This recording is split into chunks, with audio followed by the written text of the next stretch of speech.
Welcome! Today I'll be giving you a glimpse of the process behind my piece, Lady of March, a 10 by 20 inch painting created in ink and watercolor. This image is part of a series I'm working on called The Ladies of the Months. I started this series back in 2014 as a way to explore the birthstones and birth flowers for each month of the year. This series has also presented an opportunity to combine both my love of painting and for creating masks. For each painting of a lady, I've also been creating a matching mask made from carved and tooled leather. Research for every lady always begins with writing down notes about the month to get my creative juices flowing.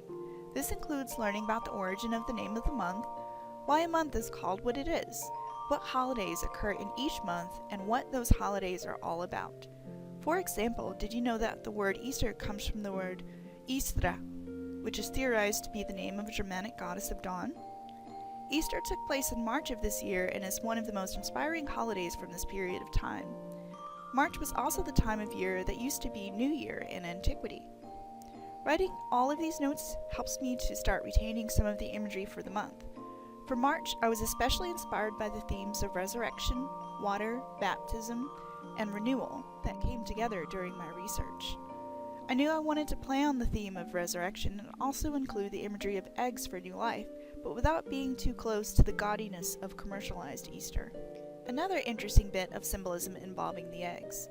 Did you know that in some traditions they are dyed red for the blood of Jesus and are said to symbolize the empty tomb of Christ? Admittedly, I grew up viewing eggs merely as chocolate delights that symbolize the Easter Bunny's gifts. This series has been delightful in the way it's been teaching me about the meaning of holidays that have been lost or commercialized over time.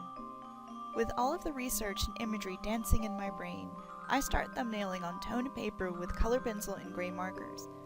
I knew I wanted to specifically utilize water and eggs as a theme, so I explored compositions that utilize the lady's reflection and floating nest or nests and trees. During this process, it also occurred to me one of the most ingrained themes of Easter is the prospect of resurrection, which led me to integrate a skeletal reflection in later iteration to symbolize this lady's power over death.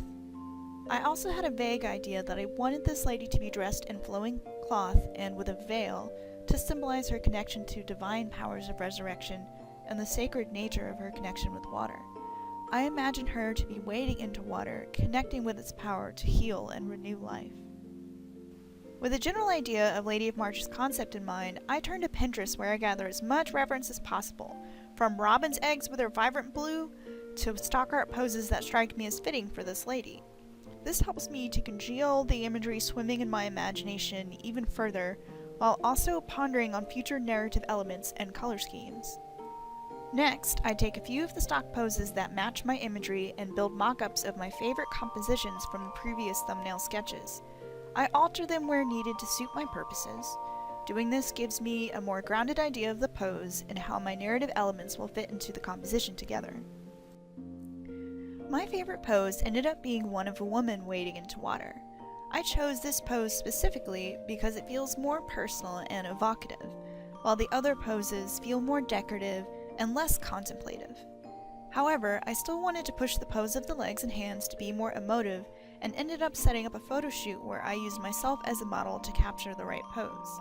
I liked having the character's palms facing upwards to show that she is more connected to this experience that she's having and that she's also offering something rather than merely touching the water. I also liked the idea of having her eyes closed to show the depth of her spiritual experience. I decided to keep the tilted head from the original pose because it reminds me of a saint's pose. These little details are all visual cues inspired by religious art that I enjoy. Now that I have a general idea of how much of the window design will be covered, I create the window in Photoshop, keeping in mind my themes of Easter eggs and daffodils, the birth flower of March. Sectioning the design out and copying and pasting in Photoshop helped me keep the designs orderly and symmetrical. Here we have the final composition of reference photos I stitched together in Photoshop. This is more of an approximation than a very accurate and specific mock-up. It's meant more to guide my drawing rather than represent the final design, which you can see the line art of on the right. Gathering reference in this way helps my final elements to feel more grounded and realistic than if I made it up completely in my head. Also, Here's a look at a skeleton pose I used as reference for the skeletal reflection in the water. It was created in the Skelly app, created by one of my favorite anatomy teachers, Stan Prokopinko. It's a very handy tool and is available both in the Android and Apple markets for phones and tablets. Before I can finally get to painting, I take my line art and try different color schemes in Photoshop. I like the dark dress of the fourth image and the clear silhouette, as well as the inverted silhouette of the light dress with the dark shawl of the third image. I knew the main color needed to be like the Birthstone aquamarine, so everything needed to lean towards a bluish green without being too monochromatic. In the end, a combination of the second image and the third image went out because I liked the dark silhouette of the shawl and how this sets off the yellow of the flowers. The corset being the same color as the trees helps to circulate that color through the image so the corset doesn't seem so isolated and distracting. I stayed with the more traditional green and yellow scheme and also dropped the idea of a dark corset because it made the middle of the image too heavy. I also have the yellow of the daffodils in her head garland and the foreground, and the blue of the eggs as the most color-saturated elements in order to help draw the viewer's eye through the composition to the most important symbolic elements. Now enjoy a sped-up time-lapse of this piece in the making. This is hours of work condensed into about 5 minutes.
You can explore the online gallery for this series at gemstonegoddesses.com.